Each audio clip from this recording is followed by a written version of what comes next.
Good morning students हम पढ़ रहे थे आपकी जो बुक है अभिव्यक्ति और माध्यम, उसका पार्ट 1 जनसंचार और माध्यम। तो बच्चों लास्ट क्लास में मैंने आपको बता दिया था कि डिकोडिंग और एनकोडिंग क्या होती है। तो आइए हम कंटिन्यू करते हैं इस चैप्टर को। देखिए, संचार प्रक्रिया में प्राप्तकर्ता की अहम भूमिका होती है। संचार मैंने आपको समझा दिया था क्या होता है, उसकी प्रक्रिया प्रोसेस क्या होता है। उसमें जो भी मैसेज वो प्राप्त करता है प्राप्तकर्ता, उसकी उसमें अहम भूमिका होती है, क्योंकि वही संदेश का आखिरी लक्ष्य होता है। मैंने आपको लक्ष्य वगैरह उसके तत्व जो भी सारी चीजों को बहुत क्लियर से कर दिया था, समझा दिया था। अब जो प्राप्त करता है उसकी उसमें अहम भूमिका होती है, क्योंकि जो संदेश है वही उसका आखिरी क्या होता है बच्चों, लक्ष्य होता है। या कोई संस्था अथवा एक विशाल जन समूह भी हो सकता है। देखिए, प्राप्तकर्ता बच्चों कोई भी हो सकता है, चाहे वो अकेला एक व्यक्ति हो, चाहे वो समूह हो, चाहे वो कोई बहुत सारे व्यक्ति मिलकर हो, अर्थात प्राप्तकर्ता एक विशाल जन समूह भी हो सकता है। प्राप्तकर्ता को जब संदेश मिलता है तो वह उसके मुताबिक अपनी प्रतिक्रिया व्यक्त करता है। जैसे आपको कोई भी चीज का मैसेज मिलता है तो आप अपने हिसाब से उसको रिएक्ट करते हैं, है ना। इसी तरह प्रतिक्रिया का मतलब है रिएक्ट करना। इसी तरह चाहे वो विशाल जन समूह हो, चाहे वो अकेला व्यक्ति हो, कोई भी हो या जन समूह हो, तो उसको किस तरह से रिएक्ट करना है ये डिपेंड करता है उसके ऊपर। वह प्रतिक्रिया सकारात्मक या नकारात्मक हो सकती है। यानी आपका जो मित्र है वो कह भी सकता है, जैसे मैंने आपको एग्जांपल बताया था कि वो आपको किताब दे भी सकता है या नहीं भी दे सकता। हमें जो मैसेज आता है बच्चों वो डिपेंड करता है हमारे ऊपर पूरी तरह से कि हमें जो मैसेज मिल रहा है किसी और के थ्रू, उसको हम पॉजिटिव वे में लेंगे या फिर नेगेटिव वे में लेंगे, है ना। आगे वो कह रहे हैं कि संचार प्रक्रिया में प्राप्तकर्ता की इस प्रतिक्रिया को फीडबैक कहते हैं। देखिए, फीडबैक क्या होता है मैंने बता दिया है। जिस तरह से आपको एग्जांपल देती हूँ, आपकी क्लास में कोई नया टीचर डेमो के लिए आता है, वो पढ़ाता है, पढ़ाने के बाद वो बाहर जाता है और उसके बाद जो आपका मैनेजमेंट है वो आपसे पूछता है कि आपकी मैम ने कैसा पढ़ाया, आपको किस तरह का, क्या वो मैम आपको जो पढ़ा रही थी वो समझ में आया या नहीं आया। तो आप लोगों के द्वारा से उनका फीडबैक मिलता है कि हाँ मैम ने पढ़ाया वो पसंद आया। बहुत सारी ऐसी बातें होती हैं। तो इसी तरह से इसमें बता रहे हैं कि जो प्राप्तकर्ता को जो भी संदेश मिलता है उसका किस तरह का रिएक्शन रहता है, उसी प्रतिक्रिया को हम क्या कहेंगे, इसमें फीडबैक कहेंगे।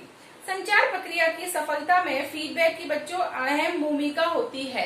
जिस तरह से आपकी अहम भूमिका होती है, डिसीजन आपके हिसाब से होता है। आप कहते हैं हाँ हमें पसंद आया मैम का पढ़ाया हुआ, तो फिर उस टीचर को क्या करते हैं बच्चों, कंटिन्यू कर लेते हैं। अगर बच्चे जरा भी नुकुर करते हैं कि नहीं नहीं मैम हम उनको समझ में नहीं आया वो क्या, तो थोड़ा सा फिर सोचना विचारना पड़ता है। इसी तरह फीडबैक वाली व्यक्ति की क्या होती है, अहम भूमिका होती है। फीडबैक से ही पता चलता है कि संचार प्रक्रिया में कहीं कोई बाधा तो नहीं आ रही है। इसके अलावा फीडबैक से ये भी पता चलता है कि संचारक ने जिस अर्थ के साथ संदेश भेजा था वह उसी अर्थ में प्राप्तकर्ता को मिला है या नहीं।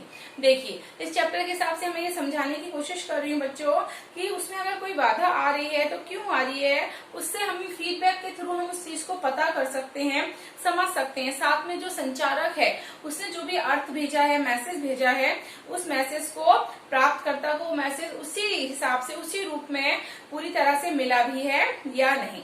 इस फीडबैक के अनुसार ही संचारक अपने संदेश में सुधार करता है और इस तरह संचार की प्रक्रिया जो है बच्चों आगे बढ़ती है। अर्थात फीडबैक का जो भी रिजल्ट आता है, यानी मैसेज के हिसाब से उसमें जो संचार है, उस संचार की प्रक्रिया को हम जब आगे बढ़ाते हैं और उसमें अगर कोई सुधार की गुंजाइश होती है तो हम पूरी कोशिश करते हैं उसको सुधारने की। लेकिन वास्तविक जीवन में संचार प्रक्रिया इतनी सुचारू रूप से नहीं चलती, उसमें कई बाधाएं भी आती हैं। इन बाधाओं को बच्चों कहते हैं शोर। शोर का मीनिंग होता है नॉइज, इंग्लिश में नॉइज कहते हैं। संचार की प्रक्रिया की शोर से बाधा पहुंचती है। ये शोर किसी भी किस्म का हो सकता है। ये मानसिक से लेकर तकनीकी और भौतिक शोर तक हो सकता है। शोर के कारण संदेश अपने मूल रूप में प्राप्तकर्ता तक नहीं पहुंच पाता। सफल संचार के लिए संचार प्रक्रिया से शोर को हटाना या कम करना बहुत जरूरी है। देखो, इसका मतलब मीनिंग ये हुआ बच्चों कि हमारा जो जीवन है उसमें बहुत सारी परेशानियां आती रहती हैं, आए दिन कोई ना कोई कैसी भी परेशानी आती रहती है। तो उसको उन्होंने इस चैप्टर में उन बाधाओं को, परेशानियों को किसका नाम दिया है? शोर का। शोर यानी कि नॉइस का। अब देखिए इसके कौन कौन से तत्व हैं। देखिए, स्रोत या संचारक, कि हमारा जरिया क्या है, किसके थ्रू हमें मैसेज मिल रहा है। और मैसेज फिर आ गया सेकंड हमारा संदेश। संदेश का यानी कि हमारा माध्यम है, वो चाहे न्यूज़पेपर है, टीवी है, फेसबुक है। उसके बाद आ गया प्राप्तकर्ता, यानी कि वो माध्यम के थ्रू प्राप्तकर्ता को वो संदेश जो है वो मिल गया। उसके बाद क्या आता है बच्चों? उसके बाद आता है फीडबैक, और फीडबैक का सीधा असर संचारक पे पड़ता है। संचारक यानी कि भेजने वाला संदेश। ठीक है, अब आगे देखिए संचार के प्रकार। संचार एक जटिल प्रक्रिया है, उसके कई रूप या प्रकार होते हैं। हम यहाँ अध्ययन की सुविधा के लिए उन्हें अलग अलग समझने की कोशिश कर रहे हैं। वैसे संचार के विभिन्न रूप या प्रकार एक दूसरे में काफी घुले मिले हैं, उन्हें अलग अलग देखना काफी मुश्किल हो जाता है। देखो, संचार का मीनिंग मैं आपको समझा चुकी हूँ, किस तरह से संचार होता है।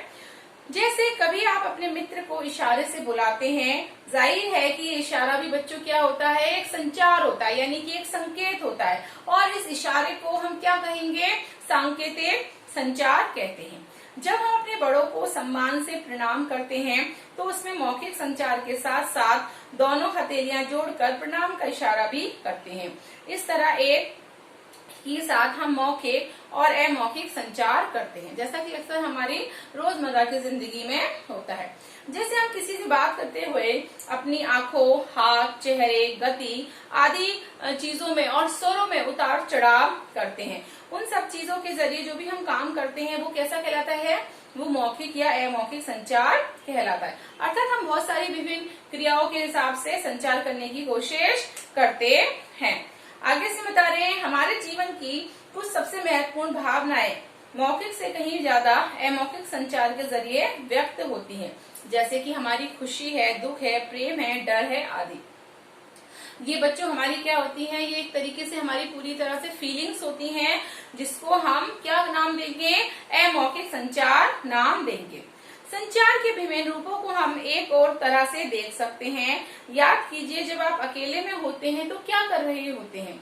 आप कुछ ना कुछ क्या करते हैं बच्चों? सोच रहे होते हैं या कोई प्लानिंग कर रहे होते हैं। कोई भी, जैसे एग्जाम्पल के लिए अगर आपके एग्जाम आ रहे हैं तो आप मन में प्लानिंग करते हैं कि सबसे पहले मैं कौन सा सब्जेक्ट उठाऊं, उसमें कितने चैप्टर्स मेरे तैयार हो चुके हैं, कितने बाकी हैं। तो बहुत सारी ऐसी चीजें जो भी हम कर रहे होते हैं, या फिर हम मन ही मन किसी को याद कर रहे होते हैं, तो कहीं ना कहीं वो क्या है? यह भी एक प्रकार का संचार है। इस संचार प्रक्रिया में संचारक और प्राप्तकर्ता एक ही व्यक्ति होता है, क्योंकि मैं खुद ही सोच रही हूँ और खुद ही उस निर्णय पे मैं जा रही हूँ कि मुझे क्या काम करना चाहिए।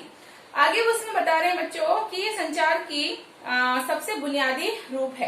इसे अंतः व्यक्तिगत यानी कि इंट्रापर्सनल संचार कहते हैं। इसका मीनिंग ये होता है बच्चों कि हम अपने मन ही मन में कुछ ना कुछ सोच रहे होते हैं कि हमें क्या करना है, क्या नहीं करना। अर्थात कैसे हम किसी चीज के बारे में अपने मन में सोचते हैं, विचारते हैं, इस तरह से।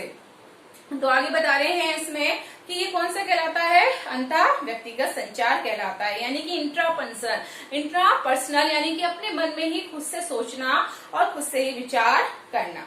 अब देखिए, जैसे कि इसके एग्जाम्पल हो सकते हैं कि जब हम पूजा करते हैं, इबादत करते हैं, अर्थात हम क्या कहते हैं, प्रार्थना करते हैं, कुछ भी करते हैं इस तरह से, तो वो क्या कहलाता है बच्चों? संचार कहलाता है।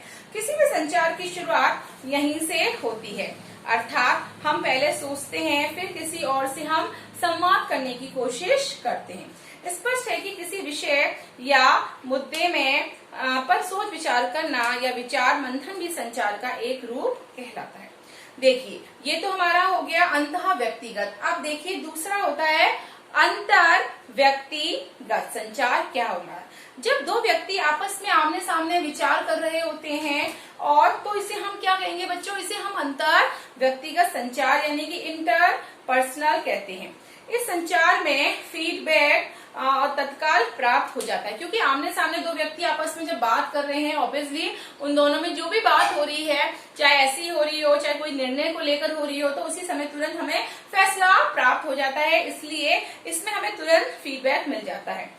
अंतर व्यक्तिगत संचार की मदद से ही हम जो हमारे अपनी संबंध है, आपसी संबंध है, उनका विकास करते हैं। हमारी रोजमर्रा की जो जरूरतें हैं उनका विकास करते हैं। हमारे इस संचार के माध्यम से बच्चों हम अपने पारिवारिक और सामाजिक रिश्तों की जो बुनियाद है उसको मजबूत करने की कोशिश करते हैं। यहाँ तक कि अपने जो व्यक्तिगत जीवन में सफलता हम प्राप्त करते हैं वो भी हम अंतर व्यक्तिगत संचार के कौशल, उन्नत और प्रभावी काम से करते हैं, अर्थात वो हमारे ऊपर कितना प्रभावशाली करता है। तो दोनों में से जो इम्पोर्टेंट है वो अपना अंतर व्यक्तिगत है, क्योंकि अंतर व्यक्तिगत का जो प्रयोग है हम आए दिन अपने जीवन में करते हैं, समाज में करते हैं, अपने रिश्तों में करते हैं, और कदम कदम पर कहीं ना कहीं इस कौशल की हमें जरूरत पड़ती भी रहती है।